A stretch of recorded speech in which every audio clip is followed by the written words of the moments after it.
I'm just going to start a little bit because I just wanted to give you a little bit about the history. Actually, it's not a new initiative. Actually, we've been working for 3 years. So, but we've been working quietly because we felt like we needed to get prepared for this work. But the reason we felt like we needed to get prepared is because in November of 2015, so 3 years to the month, 3 years to the month, a group of folks from across the funders and agencies that were doing, what's the word? It was a mixture of people. Right. It was Urban League and African American Right. Chamber. Right. Mm-hmm. And it was LISC. So it was people who would be into the kind of work that dealt with equity. We went to the Policy Link conference, and for those of you who might not be familiar with Policy Link, please go online and look at their stuff. It is absolutely excellent. You know, so we went, like I said, about 25 of us went, and we were so hyped when we got back. We said, okay, what are we going to do with this? And so it took us a year, actually, to decide how we were going to organize ourselves. So we ended up forming a coalition at the end of 2016, yes, and began the work. And it was beginning the work with the technical assistance from Policy Link about how we take a look at what is really going on in our community and how we organize to change it. And it is all policy work, mind you. So this is related to policy. There are people on the ground who do the practice, and they also have to inform the policy, so we work together, but the work itself is policy work. I haven't been a part of Children's Defense Fund. That's where my heart is anyway, in terms of changing things, in terms of having our government serve the people it needs to serve in the ways that it needs to serve them. You know, so for the next year, we actually spent deciding what is it that we want to take a look at, what areas do we want to focus on, and then doing some development of the coalition itself. The first thing the coalition did is choose a group out of its members, and its members were anybody who showed up, by the way. So it wasn't a small group of people who were used to doing things. Who wants to do this work?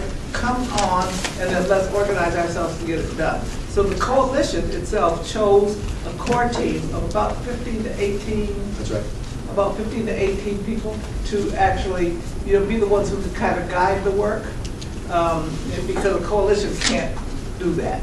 Coalition by its very nature is fairly unwieldy, but it can capture the energy of anybody who's interested in improving this community. So we chose our purpose, and the purpose was to create a plan to make Cincinnati an equitable community. That was our purpose. And then we organized ourselves around a set of values that were, in essence, putting equity into practice ourselves and in the organizations in which we serve. And so that was our goal. And so just this last, some of the folks that you saw on it, has anybody here seen the report or looked at the report? Read it? Okay. So just let me.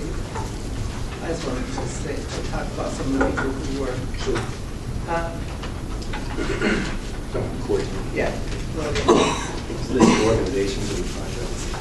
Okay. Actually, the people who were chosen for the core team were chosen because of who they were, as opposed to because they were present, and not. We didn't go to get a CEO of this or CEO of that. We went because people came and because they were committed to taking the time to do this work. And so we wanted to get a good mix of people. We also wanted to have a large number of people of color, because typically when you're doing policy work, that's not what you see anywhere. So even when I was with CDF, that was not what you saw. And so what we wanted to make sure happened is that people who were most affected by the inequities in this community were there in the decision making from the very start. And so that was that was the way that it worked. So here are the groups that tended to be represented on the core team. The AMOS Project, Child Poverty Collaborative, the Cincinnati Black United Front, Cincinnati Union Cooperative Initiative, the City of Cincinnati Human Relations Commission, the City of Cincinnati Economic Inclusion Department, the Cincinnati Health Department, Collective Empowerment Group, Intersections, LISC of Greater Cincinnati and Northern Kentucky, the Strive Partnership, Urban League of Southwestern Ohio, and the Women's Fund of Greater Cincinnati.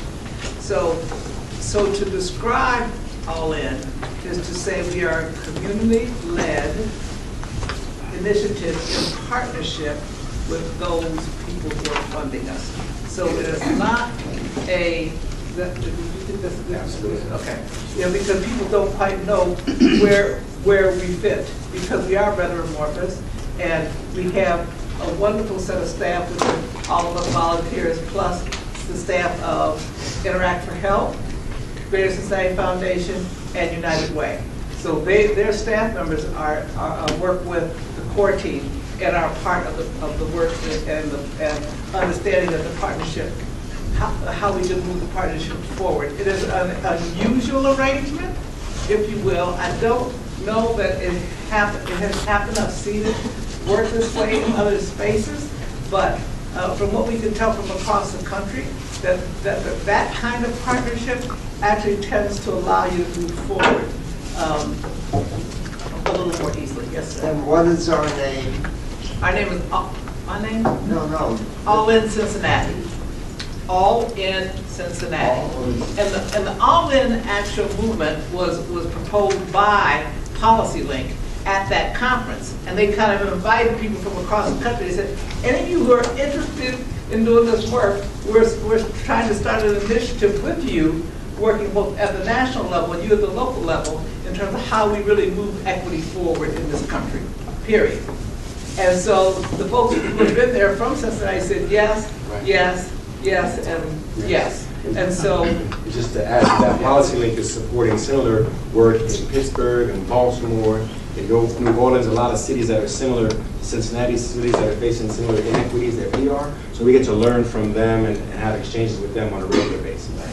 And so when they gathered the initial data and they used the national atlas, the indexes, it's a national atlas that comes out of Southern California, USC, that PolicyLink works with. And they basically developed an atlas so that you can actually pull data from the atlas and take a look at how your community is doing. And one of the things they recommend that we agree is that what we wanted to measure was disparity rather than just pure numbers. Measure the disparity so that if the changes are made, you'll see that disparity shrink. You ought to see that disparity shrink. And based on that, we picked 5 areas, and from that point, I'm going to turn it over to you so you can talk about that part of it. If that's okay? Absolutely. The 5 issue areas that Cincinnati civic leaders